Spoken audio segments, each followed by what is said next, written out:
Una entrevista exclusiva en Así Amaneció.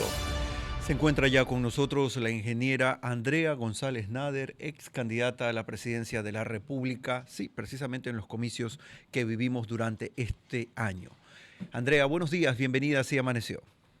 Buenos días, Carlos, qué gusto estar aquí y qué pena no poder estar ahí presencial. Siempre me gusta recibir esa energía en la Oiga, cabina de ¿qué ustedes. pasó? Yo la esperaba hoy día aquí, estaba su agua lista, su silla lista. ¿Qué pasó? Ahí estaba mi puestito, el de siempre. Sí, lamentablemente tenemos otras entrevistas y no me daba el tiempo físicamente. Saben más que nadie cómo está Guayaquil. Entonces, trasladarme de un lugar a otro hace que pueda tener menos medios en el espacio que tengo para poder comunicarme, pero siempre extrañándolos y con ganas de estar ahí. Andrea, hablemos de una de las cuestiones que más te apasiona, perdón el tuteo, pero sabemos de la relación que podemos tener durante los últimos años y conocernos en este caminar de la agitada política ecuatoriana. Sobre esa Así es. línea, ¿qué está en juego, Andrea, este 13 de abril para el país? Absolutamente todo, Carlos querido. En este momento tenemos que volvernos un poco estadistas y poder manejar las cosas con los números que tenemos, ¿no? Como una mujer de ciencia siempre creo que los números nos dan esa apertura para poder tener más claro el panorama. Normalmente en las elecciones en el Ecuador, en una segunda vuelta electoral tú tienes un aumento del voto nulo.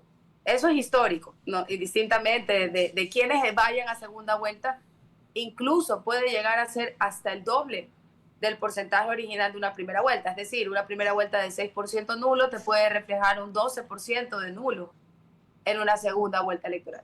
Sin embargo, nunca ha pesado tanto como en estas elecciones el hecho de que decidamos, algunos inconformes o otros que no se sientan representados, igual elijamos entre las dos opciones. ¿Y por qué? Porque en esta primera vuelta electoral vivimos prácticamente los resultados de una segunda vuelta electoral. Fue una elección que se centró totalmente en los dos candidatos que están en la segunda vuelta y poco nada en aquellos que estábamos pues detrás. Los resultados son casi como los de una segunda vuelta, es decir, es mínima la diferencia con la que ganaría quien pueda ser presidente del país. Y en esa mínima diferencia está el grueso del voto nulo. Entonces, estos días realmente son de reflexionar que en una papeleta no va tu nombre. En una papeleta no dice Andrea González opina que no le gusta a ninguno de los dos candidatos. En una papeleta tú tomas la decisión de hacerte responsable de lo que va a pasar los próximos 4 años en el país. Y hay que tal vez ponerlo un poco más fácil a los comunicadores, cosas que también no quedan claras en el debate presidencial. Es que si bien ambos proyectos políticos, entre comillas, buscan los mismos objetivos, como por ejemplo el de generar empleo, en un proyecto político ya sabemos que es el Estado el que se convierte en el principal protagonista de la vida económica del país. Ya sabemos qué hace el socialismo del siglo XXI con nuestros recursos no renovables y en qué los invierte y cómo. Ya sabemos que a la agricultura no le va a llegar la inversión que necesita, que nunca se propusieron, que realmente sea el camino a salir de su desarrollo, convertirnos en una potencia agrícola, turística y por supuesto de exportación de productos de primera línea, sino que siempre fue alimentar su proyecto político. Entonces, lo que nos espera este 13 de abril es realmente dos vías muy distintas. No estoy diciendo que una vía es más fácil que la otra. A Ecuador le queda mucho camino que recorrer realmente y mucho que mejorar y que aprender en este nuevo reto mundial, en un panorama mundial que también está cambiando. Sin embargo, en el socialismo del siglo XXI nos queda claro que aquellos que opinamos distinto, que vemos o percibimos nuestros recursos no renovables como una inversión y no como un gasto corriente para el proyecto político de turno, pues nuestras voces serán silenciadas y seremos removidos del acontecer nacional. Entonces es un poco reflexionar que a pesar de que comprendo a aquellos que quieran votar nulo, porque tienen su opinión y la respeto, en una papeleta finalmente tú no estás dando tu opinión, sino que te estás haciendo responsable de lo que va a suceder en los próximos 4 años del país. Un punto también a contar a propósito del régimen democrático que nos envuelve es la capacidad de decidir también en momentos clave como este, y entendemos también esa postura de defensa, de poder hacerse cargo de alguna manera como ciudadanos de lo que nos toca. Pero en medio de todo eso, Andrea, lo que sí está claro es que independientemente de los resultados del 13 de abril, el país va a vivir años de polarización profunda, quizás como nunca antes lo hemos vivido. ¿Cómo desde el mandatario principal, pasando por las instituciones, podríamos evidenciar un deseo distinto a la división en un país de criterios tan opuestos? Bueno, un poco analizar las cosas desde una perspectiva, cuando te alejas del árbol, puedes ver el bosque. La polarización está a nivel mundial, Carlos querido. Creo que en el Congreso de Alemania no se habían gritado desde 1945. Esta polarización que vemos en países como en Estados Unidos.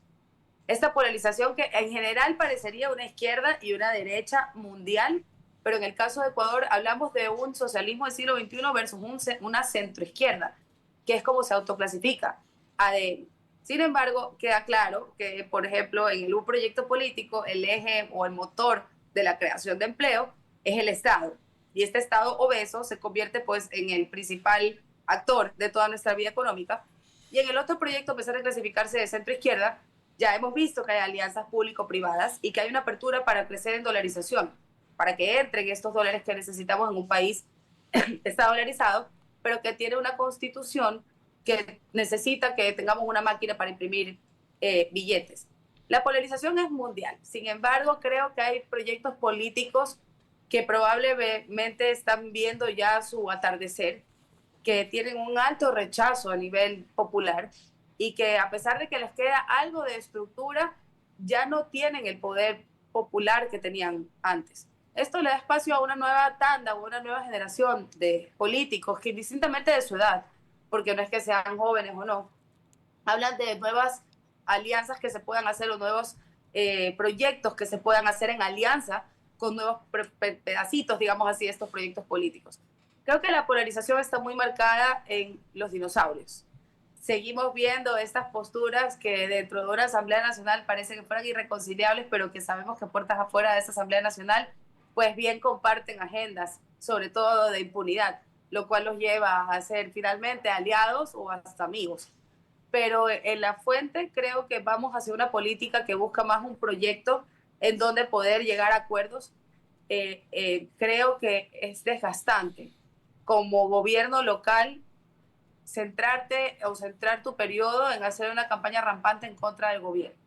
Creo que se necesitan este tipo de alianzas para poder avanzar, sobre todo desde los gobiernos locales, y entender que un periodo de alcaldía o de prefectura, si bien nunca va a ser ajeno al proyecto político al que pertenece el prefecto o el alcalde o la alcaldesa o la prefecta, tiene que ir de la mano con los proyectos que se puedan ejecutar. Y se supone que los objetivos son los mismos.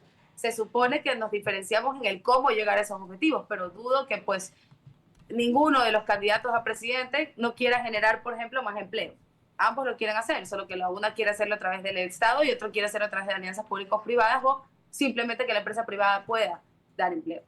Entonces, por más que hay una polarización, creo que como electores también podemos exigir que estos proyectos sean hechos con los números en la mano y no volvamos a tener la historia que se repite de un Coca-Cola Sinclair o de una refinería fantasma, donde la narrativa política pesó más que los números para tomar las decisiones que se tenían que tomar.